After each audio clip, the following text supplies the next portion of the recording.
Welcome back to Soul Ramble Mode. So, first things first, I have to get my obligatory begging out of the way.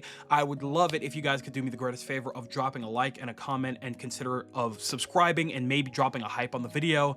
Not only to, let me know that you guys are enjoying the content, that you guys are having fun here with this kind of content, but as incentive to keep doing things this way. I have something of an internal schedule now for how we're going to go about this.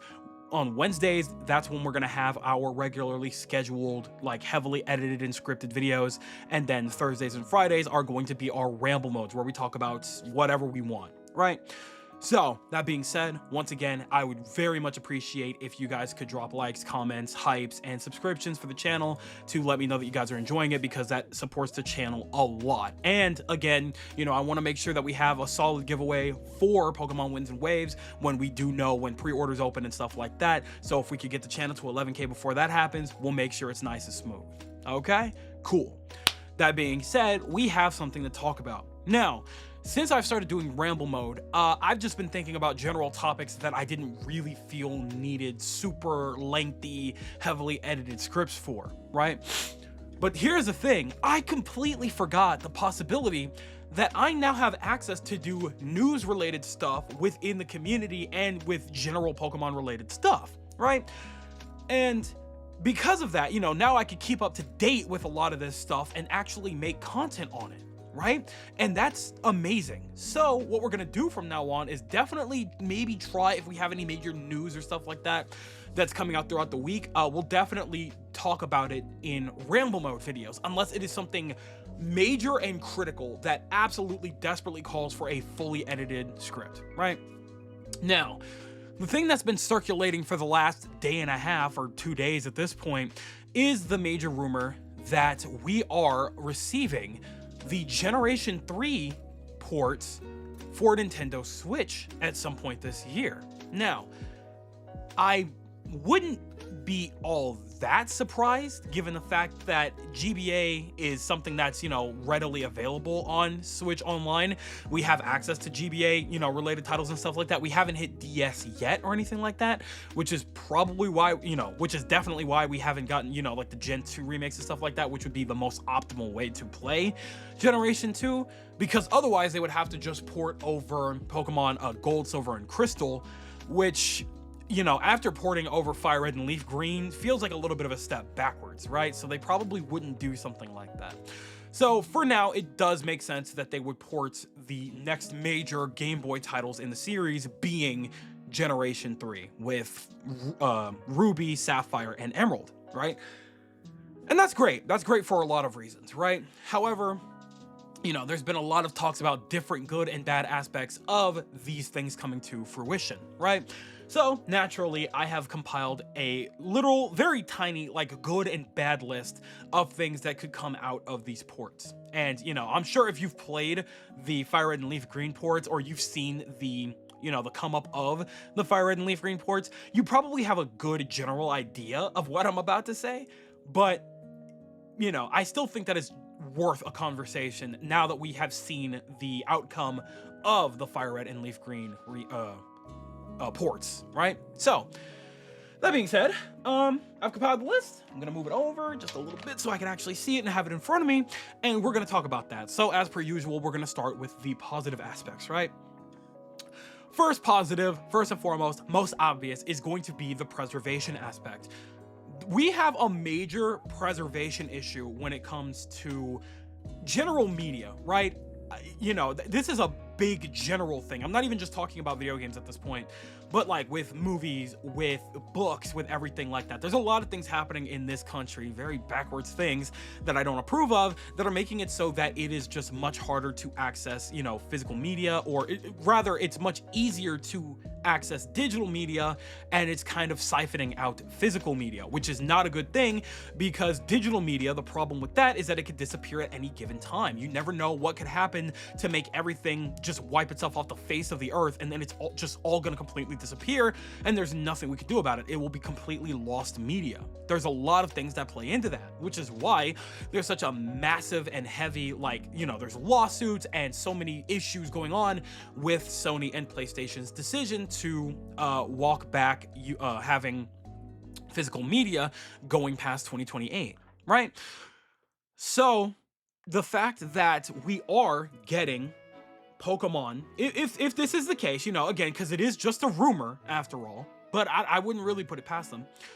But if it is the case that we are receiving the Gen 3 ports, then that is good for a lot of different reasons. Now, obviously, it would be preferred if we could have physical copies. I don't know if did we have physical copies for, I don't think we did, right? Not for Fire Red and Leaf Green. I don't think so. If we did, beyond me.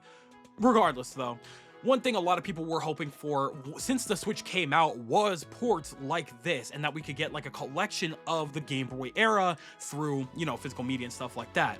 I don't think we're getting that. If we are, great. If not, it is what it is. At the very least, it's going to be, you know, here. It's going to be available to us, right? So that in of itself is a phenomenal start because, you know, outside of this, unless you're buying through a third party, Generation 3, as it was, the originals are not really accessible like that. And even the remakes, too. But we'll get into that, too. But as of right now, if this is the case, this is phenomenal news because this is the best way it's going to be preserved, right? Simple as that. After that, kind of plays into what I was just talking about. It's going to be accessible to a lot more people on a modern console because, again, without these ports, we would not be able to play these games traditionally if you didn't already own a Game Boy or even a DS, like a DSi or a DS Lite or whatever. If you don't have that and you aren't able to get a third-party copy, you're not playing these games. That's just, there's no ifs, ands, or buts about it. And the problem with that is that it's a little bit harder to get your hands on Pokemon games if you aren't willing to shell out a lot of money, right? But we'll talk more about that. But it's going to be accessible on a modern console that you could bring with you anywhere, just like you could with a Game Boy or a DS back in the day, which is absolutely an incredible feat. But on top of that, if we are taking the route that we took with Pokemon Fire Red and Leaf Green, this also means that we're going to have likely access to a lot of the events that were available at the time. They'll probably permanently implement the events within these games so that they are forever preserved. I'm not gonna lie, I'm a little miffed seeing this now and thinking about it now because, you know, we couldn't do that with Brilliant Diamond and Shining Pearl. We couldn't eternalize the events within the game so that we could always just have access to Darkrai and to Shaman and to Arceus in those games. And did we even get the... What's the name of that? Cresselia? Did we even get an... We didn't even get an event for that. Whatever. Anyway, long and short of it is, it's good that we will have eternalized access to these events, and on top of the fact that they are going to be accessible within Pokemon Home as well because they're going to be on Switch consoles, that is a beautiful thing, and it's going to be something that I will be absolutely happy about. So that's incredible. That's always going to be a good thing, right? And then the last aspect of this is the fact that I know a lot of people are definitely hit or miss about this thing in particular, but reasonably speaking, the prices will be more accessible to the general audience, to the general public, right? Because what I was getting ready to say earlier, did you hear me burp? My fault. What I was getting ready to say earlier was that, you know, it's a little bit harder to access Pokemon games unless you're willing to shell out a heavy buck for it, right? If you're going online to purchase like physical copies of older Pokemon games as they were, you're shelling out well over what they were originally priced, like minimum, like maybe 100, 200 at best, right? Maybe there's some good sellers out there, maybe there's some good deals that I've missed, but from what I've seen, Pokemon is dangerous because, you know, Nintendo in of itself always has legs because people are always trying to get their hands on physical copies of older Nintendo games, which is why they're always usually so expensive, right? I could not be bothered. I really wanted to play Paper Mario: The Thousand Year Door years ago. Could not be bothered to get a GameCube version of it because it was so expensive. Now, at the very least, you know, it's $60 on eShop, better than $200 to $300. You know what I'm saying? So it's a very similar case with Pokemon Ruby, Sapphire, and Emerald, in which we will likely be paying about $20 for this, if, you know, assuming they come separately, which is probably going to be the case. And if we're completely being honest here, I could unfortunately see a future where Pokemon Emerald is probably going to be about $30. like, I'm not even kidding. Like, it might be 25 to 30 bucks just because it's Emerald. And because, you know, we'll talk more about it, but because it is the third version, you know, it's got, you know, upgraded aspects and updated aspects here and there that make it just simply better than the prior two.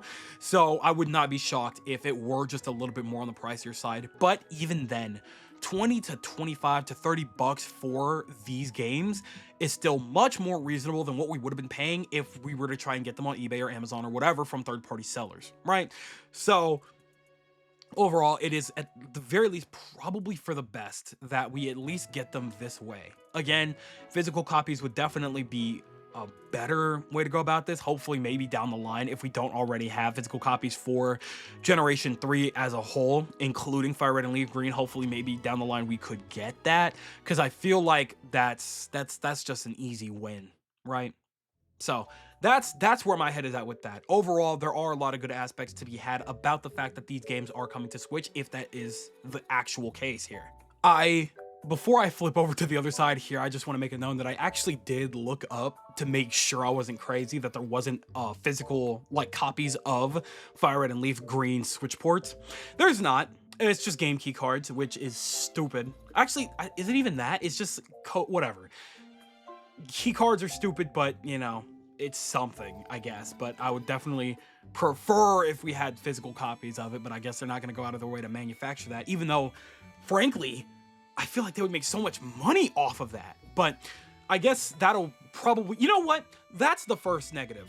The first negative, let's just kick it off with that, is that it seems that we are not getting physical versions of these games, which sucks. Because again, like I said earlier, the digital space is finicky, right? In which, yeah, it's convenient, it's easy, it's quick, it's seamless, whatever. The problem with that is that all of that could disappear at a moment's notice and we will have no way to play these games. You know what I'm saying?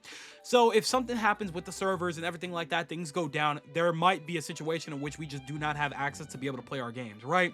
And, you know, I don't know all the technicalities and the ins and outs of how it works for, you know, PlayStation and stuff like that, because I know for a fact that, you know, if stuff goes down there and, you know, online, whatever, like PlayStation Plus and whatever, everything goes down, we will not have access to any of our digital library, which is the primary issue at hand here, right?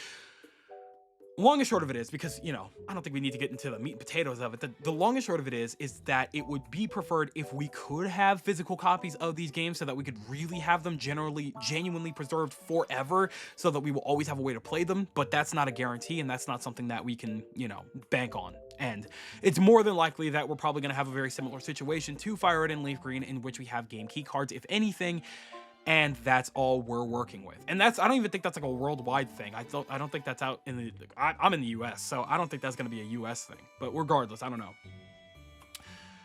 Either way, it probably sucks that that's how it's going to end up happening, right? Now, the next negative is something that we do need to acknowledge, is the fact that we do have an even more updated version of Generation 3 that is also kind of stuck on a dead console right now, right? Here's the thing. Omega Ruby and Alpha Sapphire just kind of exist. And I feel like if those were to get, like, dedicated proper ports, I feel like that would do them a lot more justice, or just as much justice at the very least, as Ruby, Sapphire, and Emerald. Because, instead of... This is going to bleed into my next point, too. This is going to bleed into my next point. Whatever. The fact that those games are also just not really accessible, but those are like the most modern and updated versions of these games, is kind of baffling to me. Because, I mean, technically it is a Generation 6 game, so it'd be jumping around a lot to have ports like that available on Switch. And I know Switch doesn't have DS or 3DS ports or anything like that yet, but it seems kind of like we'll eventually be able to work towards that, right? Given the fact that this is probably one of the more powerful consoles that Nintendo has ever produced, if not the most powerful, I don't think it would be impossible to rework the game a little bit, you know, DS or otherwise, to make it so that these games could potentially work on Switch. You know what I'm saying? Whether it be like some kind of install situation, or just kind of have like a Wii U situation in which we have the dual screen thing, and then we have, you know, the mouse feature to be able to utilize the bottom screen if we really wanted to. I don't think that's crazy. I don't think it would have been crazy to, you know, start working on something like that. Maybe it's not impossible that we could eventually inevitably get something like that, because, you know, whatever. But if we're getting these, you know what I'm saying? Like, I don't know. I feel like it might be kind of redundant to ever port Omega Ruby and Alpha Sapphire now. And those will just kind of just sit and die, I guess. I really don't know what to think about that. So, I don't know. I feel like it's kind of a weird situation to have a very, you know, very similar situation with the remakes of those games also on a dead or dying console with the 3DS, and then not, you know, you have to buy them third party at a very expensive price just to be able to play them. You know what I'm saying? So it's just like, I don't know. I have very mixed feelings about that aspect as well, right? So, I don't know.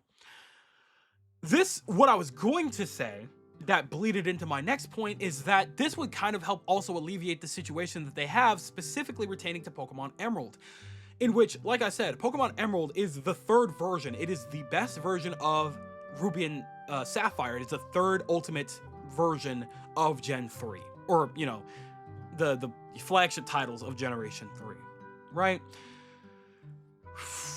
If we're getting all three, there's no point at all to get Ruby or Sapphire unless you just need to have all three. And unless you have multiple consoles that you could trade amongst yourself with or whatever to get evolutions done or whatever, there's 0 points to getting Ruby or Sapphire. So it's like, why? Why? I mean, granted, I'm cool. I love that Emerald is coming. You know, it's very good for preservation's sake that all three are coming, but it's just kind of odd to put in the effort to, you know, port all these games with Emerald being right there, because they, to an extent, you know, this is one of those things where they have to know that they're definitely going to suffer a loss with Ruby and Sapphire if Emerald is going to be present as well, because there's really no point in not buying. That's obviously, you know, it's like Diamond and Pearl, it's like a Diamond Pro Platinum situation. Like, Platinum is one of the best third versions of the entire franchise. Why in the world would I pick up Diamond and Pearl if Platinum is available to me? You know what I'm saying? Like, even Brilliant Diamond and Shining Pearl, I feel like they'll probably inevitably bring us, the, you know, the NSO versions of these games or whatever, or not NSO, I'm sorry. Maybe eventually the DS versions of these games. But it's like, if the best version of it is available, what would be the point? You know what I'm saying? So it's just like, I don't know. It's kind of a weird situation that is a thing, because that completely renders those other two pointless and not worth buying, you know? So I feel like, you know, the metrics will come through on that inevitably. We'll see that. If this does turn out to be a real rumor, that would be absolutely crazy. I feel like it would be a lot more realistic of them, though, and probably a smarter business practice. Not that I agree with this, obviously. I think it would be a much more realistic and smarter business practice on Pokemon's end to give us Ruby and Sapphire exclusively, right? Not that I want Emerald to be any form of like lost media or hard to access or anything like that. It just makes, I don't even want to put this out there. It's just a weird business practice if that is what's actually happening. But what do I know? You know what I'm saying? Whatever. Maybe it'll pop off much more than I'm expecting, right? Maybe people will want to play the original versions of Ruby and Sapphire and maybe be able to compare it to Emerald because they never got the chance to grow up with it like that, right? Because I initially grew up on Sapphire and then I inevitably moved to Pokemon Emerald, which is just a better version. So maybe other people will get the chance to experience something like that with access to all three. Maybe they will go out of their way to purchase one of the other two because they will likely be a little bit cheaper. If that is the case, then that's fine. If it's like, again, much like Fire Red and Leaf Green, if those ports end up being $20 and then Emerald ends up being like $25, $30, they may be like, I don't really want to spend $30 on this kind of game. I'm going to save the extra $10 and just get, you know, the original two, like the first two, and just go from there. And that'll be perfectly fine for them. If that's what's happening, then great. Otherwise, whoa, what the hell? You know what I'm saying? So yeah, that's kind of my take on, you know, this rumor that's been floating around for the last couple of days here. If that does so happen to be true, it could be very, very interesting to see how they go about it and what those sales metrics are going to look like, considering the fact that, you know, the port of Fire Red and Leaf Green did phenomenal. Like, people were playing that like nobody's business day one when that dropped. People were hungry for some Pokemon, man, more so than I realized. And for a major anniversary, yeah, I'm not really shocked that that's what happened. It's Pokemon. People are going to buy into that. So, yeah, here we are. We could be looking at a potential release later in the year, apparently, is what I'm hearing. That seems a little unlikely, but I mean, I don't know. Maybe I wouldn't put it past them, because it is very possible that we are getting like that, you know, later in the year. What is that, like September, or like, when do we usually get? We get like a super, I think it is like a September Pokemon Presents or something like that, but that would mean like next month, and there's no way. Like, there's too much going on next month for Nintendo. I don't think they would do that, but I don't know. Maybe I'm wrong. We'll see what happens. But maybe there is a possibility in which they just kind of shadow drop, hey, here's the games, have fun, you know what I'm saying? But I feel like that's something that they would save for a Pokemon Presents. But if they're prepping for a Pokemon Presents, that would mean that they have something to show, which means that we could, if they were to do that, then that would mean we're probably going to see more Winds and Waves this year, which would be cool. But I'm more than ready. I'm more than okay with not seeing anything. Like, I'm more than cool with waiting those next few extra months for February to see the actual, like, the real Pokemon Presents, where we get all the major information and tidbits, just a whole dedicated thing, showcase for Pokemon Winds and Waves, and a release date and everything like that. And within that, you know, they would kick it off with the shadow dropping of Fire Red and Leaf Green, of Ruby, Sapphire, and, you know, potentially Emerald that day, like they did this year. You know what I'm saying? So that's where my head is at right now. But right now, I feel like, you know, they would definitely want to focus on, you know, just letting people have fun for this next couple months or whatever with the Pokopia DLC, with Pokemon Champions. I'm sure they'll give us like a major update and stuff like that. Maybe they'll have some more stuff for the mobile titles. I don't know. I just kind of have a hard time believing that we're going to see a major Pokemon thing at the end of this year. It feels too soon, right? Unless they do have plans, like they have internal plans next year, knowing that Nintendo is going to do more to help preserve DS titles as well. Because if we get DS title stuff, then we know we're going to get Heart Gold and Soul Silver around this time next year, if they were to do something like that. So, I don't know. That's where my head is at. But overall, there's a lot of good and bad aspects of these games coming to Nintendo Switch. Definitely more good than bad, because again, we just need these games accessible in some way, shape, and form without having to shell out an arm and a leg for it, and this is the best way we're going to be able to do that. So, at the very least, if that's what's happening, I'm very much looking forward to seeing what happens with these potential rumors. If they come to fruition, that would be amazing. I would definitely love to revisit Generation 3. It has been a very long time, but I'll probably end up doing that regardless, if I'm completely honest. So we'll see what happens. But I'm going to leave it at that. So I'm passing the mic over to you guys, and I want you to tell me everything that you're thinking in the comment section below. Do you agree that these Gen 3 ports could be really, really cool, and that we could, you know, have a lot of fun with these, and that it's, you know, just great overall that we're getting these ports? But there are some aspects of it that make it feel a little bit odd, especially like the timing of it and stuff like that just doesn't really add up? Or are you on the opposing side? You don't care about any of this, or you just don't care about Generation 3 like that. It doesn't matter if we get the ports or not. It's just not for you. You just want more Winds and Waves info, and that's what you're aiming on. Tell me everything that you guys are thinking in the comment section below, because you know for a fact that I'm always going to be down there with you guys. But with that, it does appear to be skedaddle o'clock, so I'm going to go ahead and do just that. I'd like to thank you guys ever so much for watching. I truly do hope you enjoyed. Do me the greatest favor of dropping a like and a comment, and consider subscribing for more content just like this here. And with that, I'm gone. So thanks again, hope you enjoyed, and I'll be seeing you guys in the next video. Do me the greatest favor of taking good ass care, and I'll see you all next time.